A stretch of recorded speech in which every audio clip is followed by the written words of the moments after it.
It is Thursday, October 12th, 2017, and I'm coming back at you.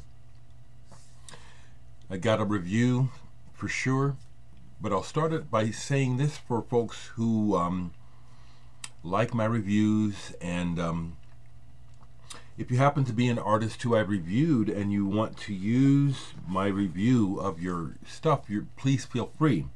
However, if, for example, in my video I review you, but I also talk politics or something, and that makes you uncomfortable, makes you feel like maybe you can't use the video to help promote your record, here's something you can do that Brett Harold Hart and Jerry King recently did. They asked for my permission to post edits of the reviews on their sites, and I said, go ahead.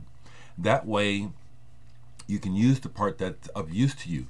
I'm saying this because I reviewed this positively, the Michael P. Dawson Paleozoic, but I also rant a bit in the video, and I can see that maybe some people might be uncomfortable trying to promote their music using a video where a guy is saying whatever he wants. Well, I'm not going to stop doing this, so that's why I'm saying you have the option. You know, do a little bit of grind, do a little bit of work, and edit the part of the video that you need, and then post that. Just ask my permission first. Michael P. Dawson, if you're interested in the review that I gave you and using it, you know, that's the way you can use it if you don't want to use the whole video. Okay? I'm not going to compartmentalize. I'm not. And I do want to attack the lazy thinking that we have going on that still just accepts and goes along with the two-party system that is hopelessly broken. Okay, let me review myself, or right quick give you a recap. Last time I spoke to you, I told you that we were going to be having the premiere of the movie Life After X. I did not know what to expect because as I worked on the movie, I couldn't tell if it was going to be any good. I really couldn't. And not being a movie person, I don't watch a lot of movies. The movie, as I watched it and worked on it, the story did not catch my interest. But a lot of movie stories don't interest me. They don't. Very happy to say that Jim Fields, the director, writer, editor, everything, pulled it out of his ass. Life After X is decent. Some people will actually will say that it's good. And my music, the way that they ended up using my music is completely different than how I submitted it, which is neat for me, because again, it's like, wow, I didn't hear my music like that, being used like that. It's a gay-themed movie with no sex. I'm really proud of that. You know, there's kissing scenes. This is not about sex. It's about naivety, really. It's about the naivety of people just believing what they want to believe in face of facts. That in that aspect of the movie, it got me to watching. So, with a movie with as small a budget as this, and I don't think it has a distributor yet, I don't know what's going to happen with New York. I can tell you that, as you see here, I have a copy on DVD. Jim went ahead and burned up, I know he did it himself, one at a time, but he burned up Blu-rays and DVDs of the movie that you can purchase. I'll go, once I'm done here, I'll find the link and I'll put it below. You can buy the movie and see it and have the music. Did I sell some soundtracks at the movie? I sure did. I sure did. And like I said, I only made 100. So if you collect me, or if you're interested in this, or if you would like to, I'm not going to do the Patreon stuff. I'm not. I just don't want to be that organized. I just want to try to be organic. So if you want to support me and keep me on the air, or you know, or keep me making videos, buy my music. This is how I'm supporting myself. Okay. Okay, let's get to the review. Well, let me try to do it right. Okay, just 1 second. I need to grab. Right, yes, here they are. Okay, I'll be right there, guys. Okay, so another vinyl community member, musician, recently resurfaced after being gone for a while. Mainly I'm seeing him on Facebook. I haven't checked to see if he's making videos yet. But he's a musician who, like me, and about at the same time as me, started to release his music on vinyl. And I'm talking about Jeffrey Scott Greer, who goes by the band title Schematics for a Blank Stare. Now, David Horowitz down in Florida, one of the guys who loaned me the money to get my label going, also helped finance this, along with Nate down in Texas. See, here's all old school coming up. Yeah, folks, this vinyl community really does have some history, doesn't it? This was Acid Rain and Deuterino at School. Nate did the artwork for this. Okay, so this is the first one, Schematics for a Blank Stare. It's kind of funky and psychedelic. Okay, then the next one, he did a second one, Schematics for a Blank Stare, Kiss of Death. Okay, he thanks David on here, and he thanks me. I wasn't expecting it, but it's nice. I love seeing my name on records. It's misspelled, but big deal. I'm on there. I didn't expect it, you know. So Jeffrey has come back and has just put out a limited edition 10-inch lathe cut album. Jeffrey Scott Greer. And I am really jazzed that you thought to send me a copy. There's only 11 of these cut. Now, this is number 4 out of 11. Jeffrey plays all the instruments. I'm going to play the download because as Jeffrey warns everyone, and as I know because I've done this myself, when you do lathe cuts, the cut can be questionable. It can be noisy. It may not play smoothly. And thank you, Jeff, for including the, I'm just calling it up now, that's why I'm looking distracted. Just a second, let me get in here. Jeffrey, there you are.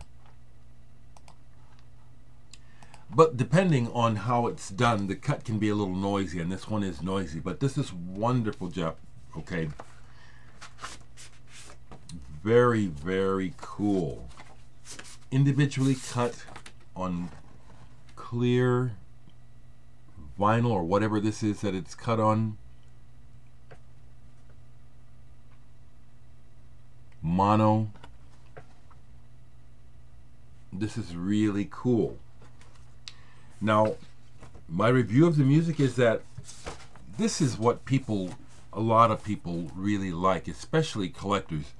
Listening to this record, I'm going to put it on, is sometimes like listening to an old German album from the 70s.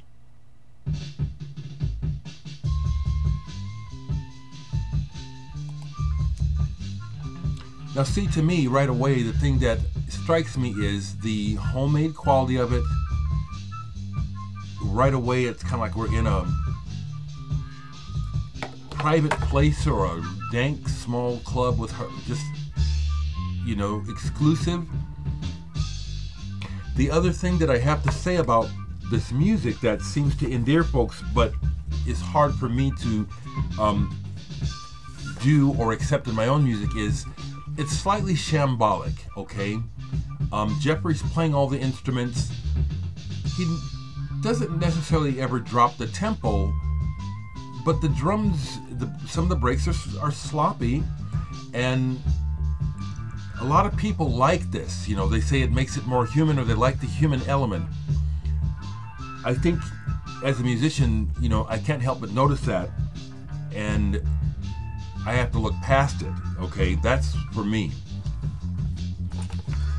So to get back to reviewing this record, remaining completely honest, because I ain't kissing nobody's butt, okay? This is cool. There's Jerry. There is Jeffrey barefoot at his place, blowing flute just like we hear for us, okay? Jimi Hendrix in the background, right there, Act as Bold as Love. Surveying the scene, Jeffrey playing keys and drums and bass. Just giving it to you. It really kind of makes me think of the band Embryo from Germany. Really organic, okay? And kind of inspiring, Jeffrey, because in my early days of making music, when I would play stuff like this for people, the first thing they would say to me, and I got to do this because it's how I relate to this stuff. I was constantly dealing with, the first thing people would do to me is point out my mistakes, which is why I got to the point where I didn't want to share my music with people. And here you are boldly just sharing exactly what you do, warts and all.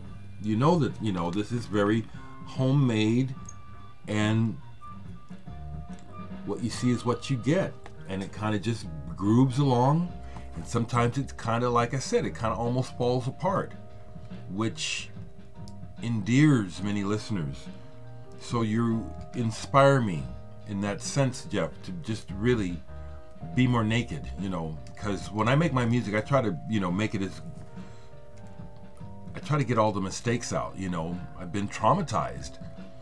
I know I'm doing this review, but because we're VC members and because we're musical brothers, I'm feeling pretty sure that you will be okay with me sharing my 2 cents about my own journey that listening to your music unlocks.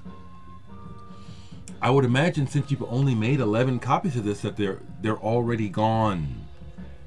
The download card, I must have it in my desk. I'll have to look and see if this is actually available for people to download online. I'll post a link if it's there. But I'll bet you, Jeffrey, that people are going to want this now that they've seen it and heard it. Now let me just play a little bit. I think I can, if I didn't remember incorrectly, my favorite cut. I heard one the other night. Let me see if this is it. That's not it. There was one that caught my attention. I said, okay, this was different, a different session, because you did this at home on 4-track, probably at different times. This is the one.